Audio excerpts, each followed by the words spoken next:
Hello, everyone. This is Jamie Broderick. I am a visibility and publicity coach. I own Network Now, which is a rockstar women entrepreneur networking organization. And today we are going to be speaking with, I hope I pronounced your name right, Avi Lauren Fox. You got it? All right, girl. Tracy Davidson introduced us last week. We were at Marilyn Russell's event in Philadelphia. And Tracy said, Avi, you need to know Jamie. Jamie, you need to know Avi. So here we are. We're on a blab. So maybe you can introduce yourself, your company, and your product. Tell us what a mantle is. Sure.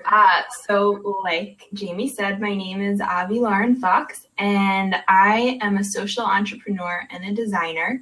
My product, these hooded scarves. Let me step back and go into the light so you can see. Oh, cool. So,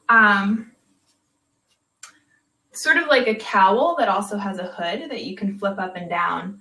My background is actually in sustainability, and I love fashion. I ended up making one for myself a few years ago out of some beloved old sweaters, and then people were like, what is that? I want one. And that led to a Kickstarter, which led to my company, which is called Wild Mantle. You can see it at wildmantle.com. I'll type it in on the side. But we make the coziest and most sustainable hooded scarves on the planet. And they're called mantles because mantle means a loose fitted hood or cloak. And it also means your role or responsibility in the world. So for me, it's really about, taking up the mantle of sustainability when it comes to fashion and leading an empowered life. Fantastic. You're lucky with that name. Worked out. Yeah.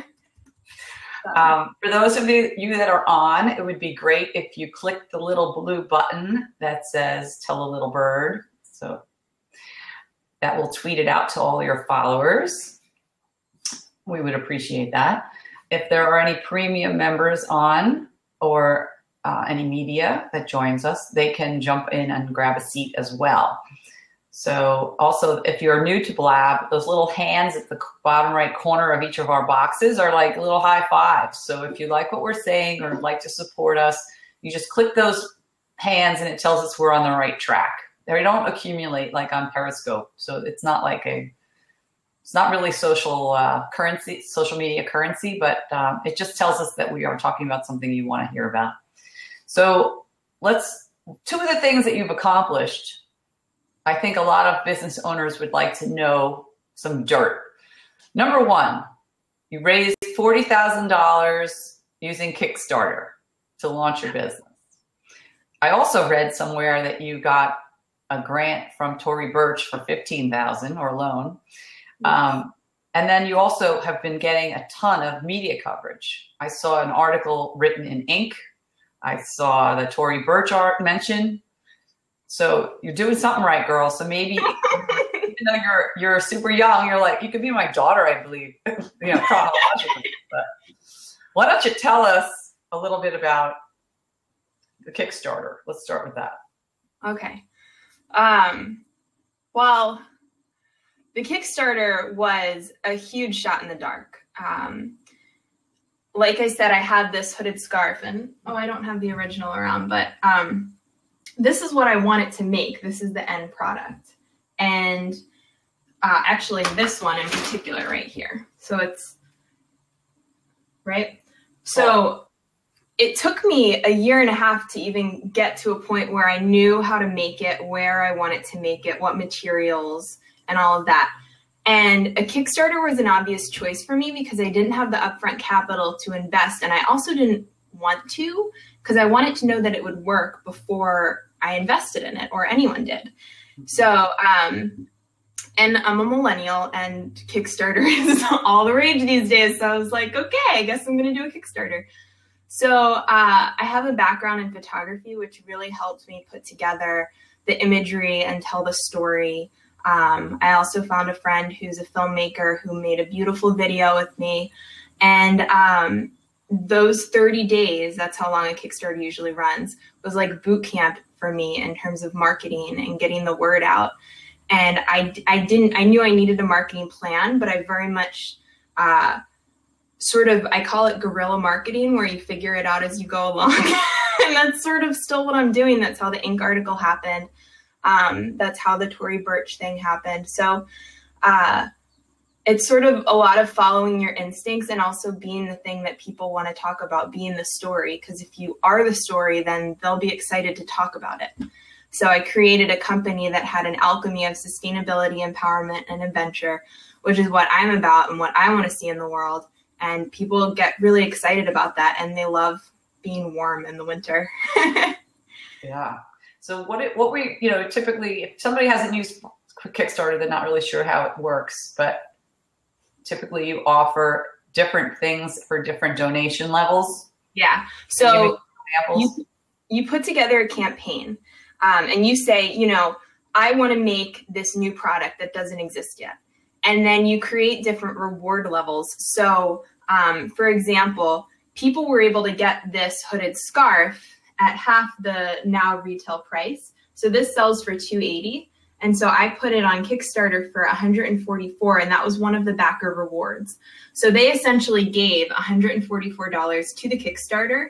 And then I promised that when they were we would make them and then deliver it in April. So the Kickstarter happened in December. So you can also come up with other rewards. I did a photograph. I had some other design samples, even a postcard thank you people appreciate.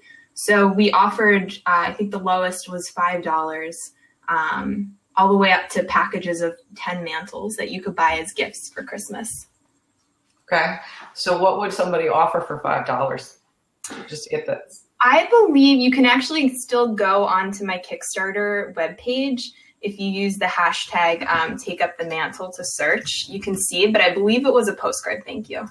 I love the name, Take Up the Mantle. That's awesome. Yeah, and that's really when I started the brand, I really wanted to get people thinking about what their role and responsibility was in the world and how they can become more empowered in that. Emma Watson uses that term, and I think it's great. It's from a book that I read as a child, the Golden Compass series. Okay. Well, that brings up the point of storytelling. So a lot of times people have a company, they're selling a product or service, but you're not just selling a product or service, you're selling an experience. Yeah. So what's the story behind it? What's that brand story? What's the why? So you're doing a great job with that. So go a little deeper into your brand story and maybe help others figure out what their storytelling would be. Yeah. I had some really great advice from a mentor early on who said, who explained to me that, brands that are really successful create experiences for their customers. And I love that idea. It's sort of like Disney World. It's like, if I were to dream up a world, what would it be? And how can I invite people into that? And so, this is something that resonated with me. And I just started journaling and having, storyboards on the wall. Who is the wild mantle woman? Who is the wild mantle man? Where do they eat? What do they wear? How do they travel? All of this stuff. And the three keystones that really, the three flagship, the ethos, so to speak, sustainability. So it's creating a world that is fair to everyone in it, is works in sync with the environment, and is profitable. So it's how can you have those three things go hand in hand? And then also empowerment.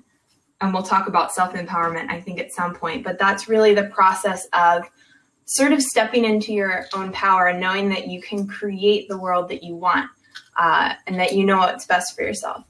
And then also adventure, which is sort of, I love thinking of life as a daily adventure. And whether you're traveling or even if you're just staying at home for the day or going to work, it's you have these different realms that you move through.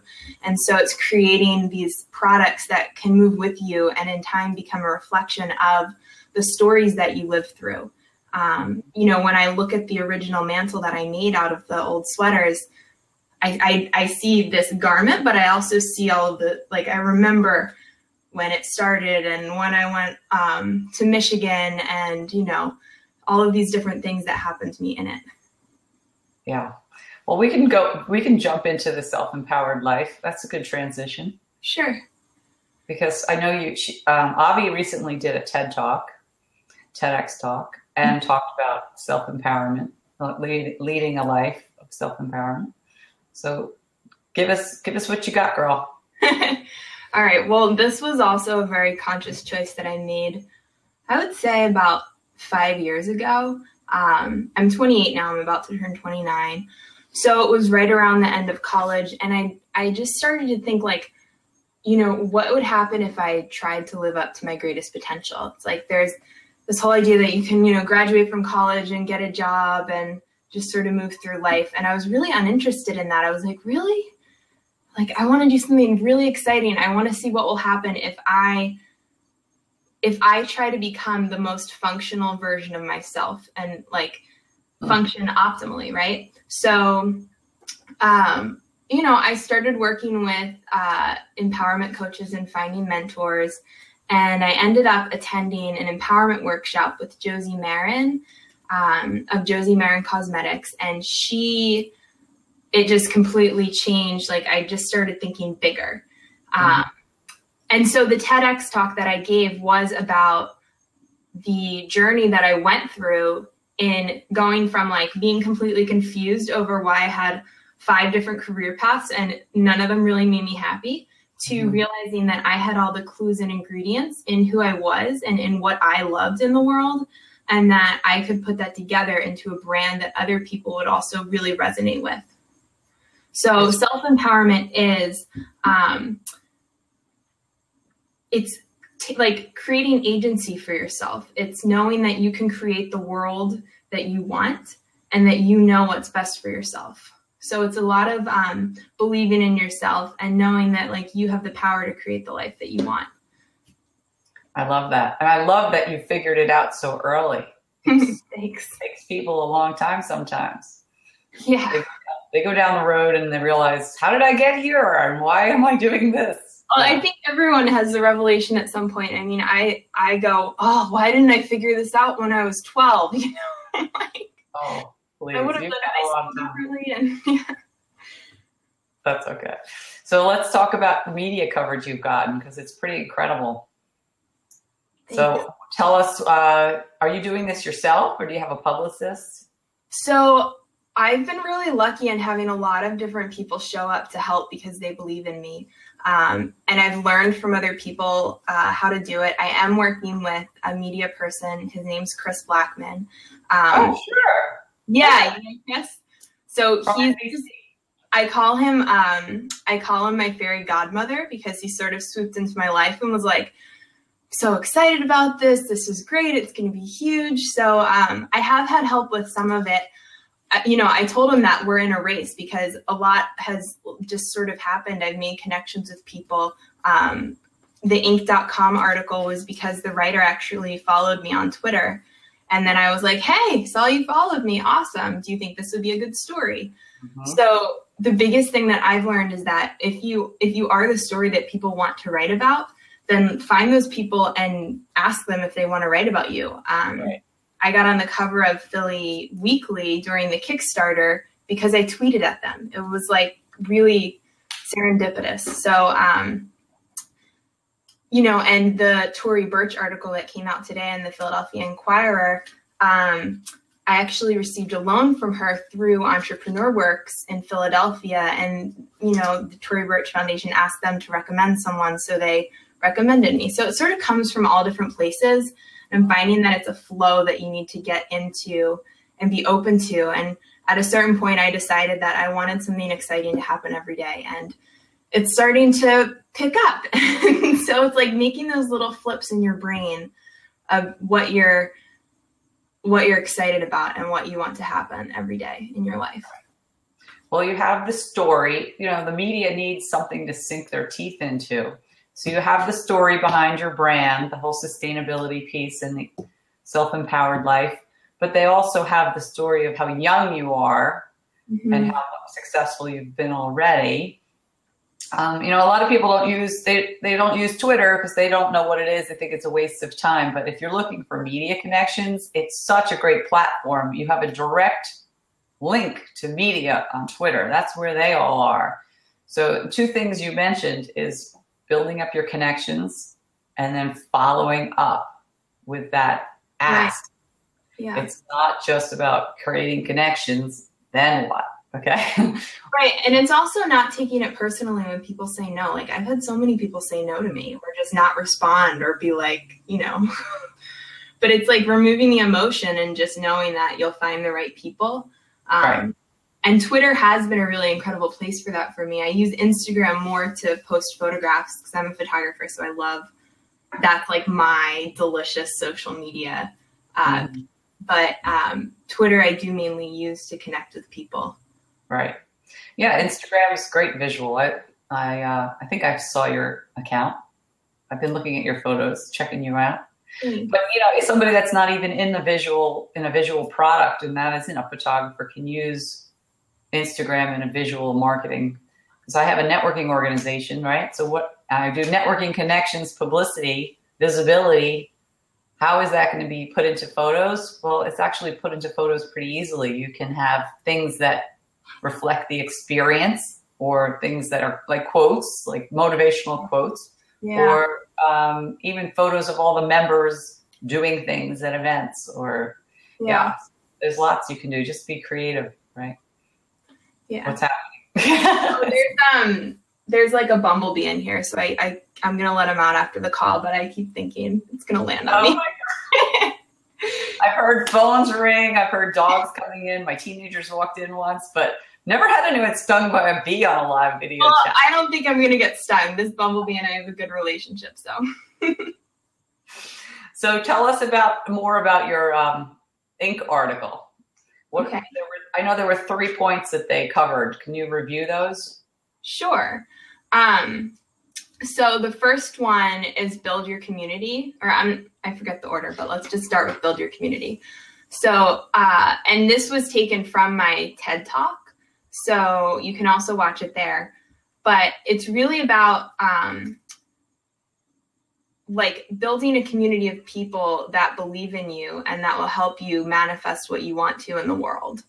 And like finding that support and also making sure that what you're creating is authentic and wanted, right? So testing it out. So the Kickstarter was a huge way for me to do this. And another one is accomplish your mission. And that means that like, no matter what, however small a task, like set out certain goals and make sure that you can see them through. Even if it means like posting one photo to Instagram a day, because you will build up confidence through that. That will help you then like get through everything when things get bigger. And another that's really important is to work with mentors and to like find your mentors.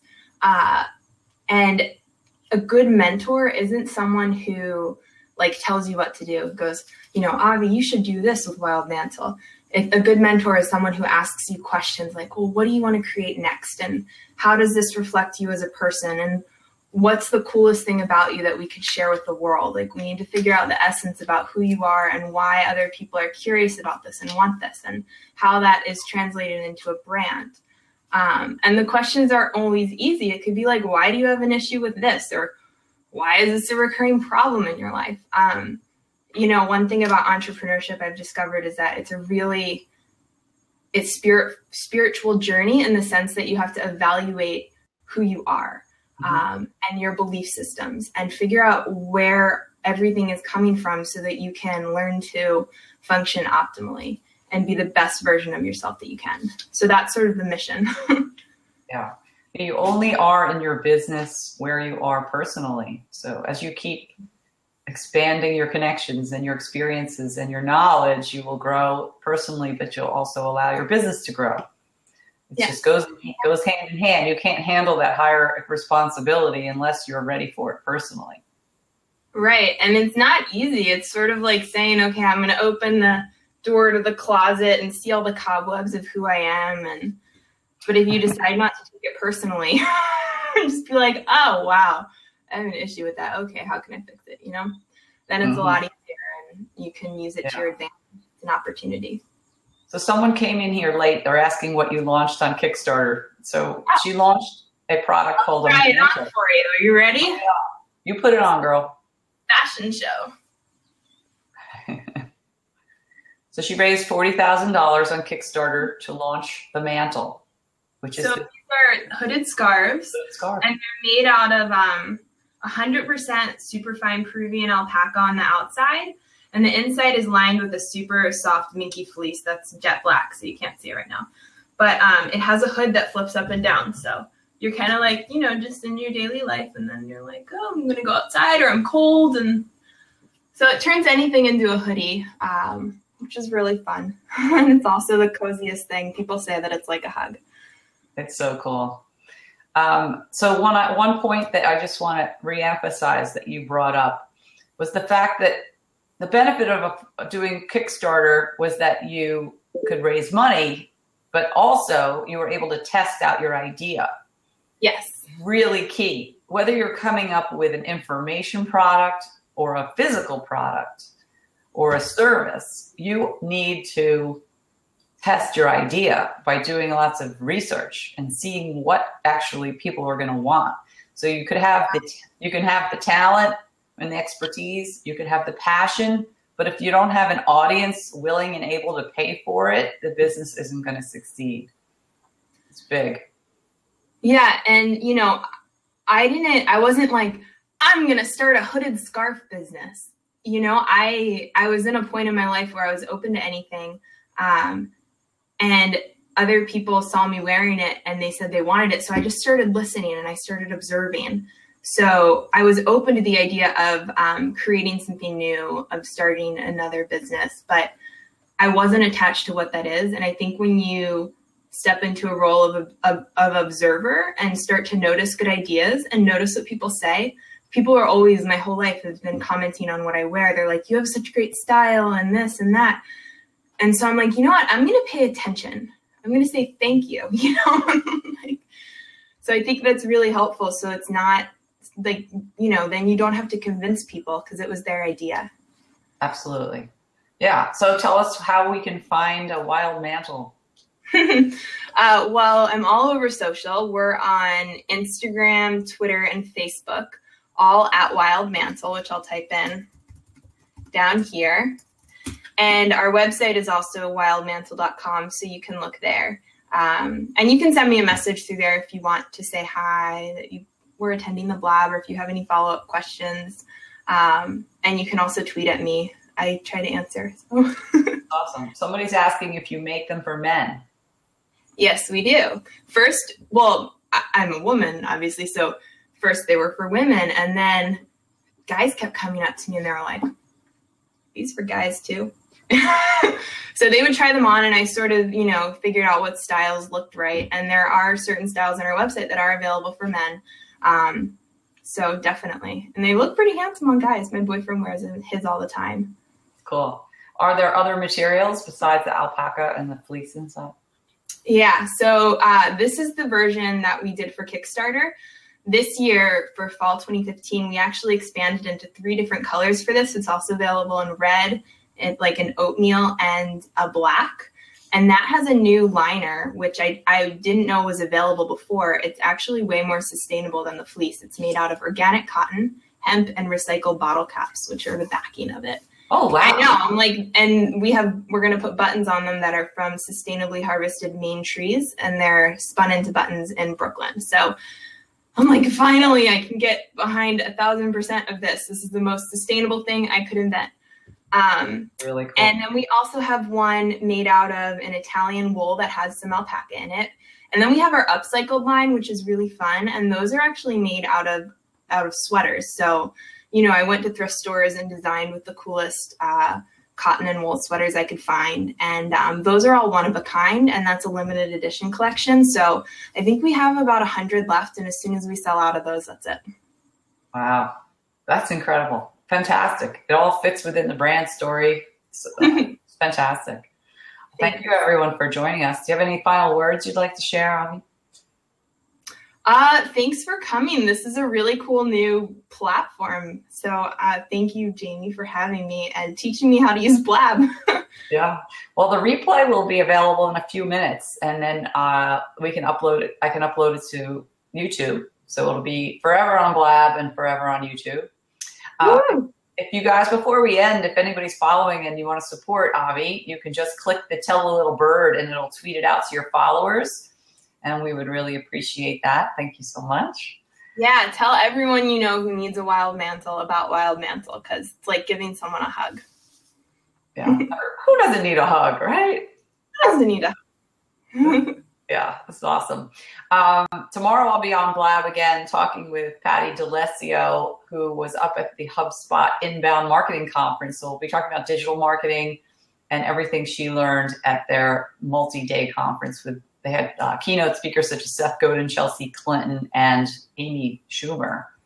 So it should be a long, interesting talk. So thanks everyone for joining us. I am going to end now. All right.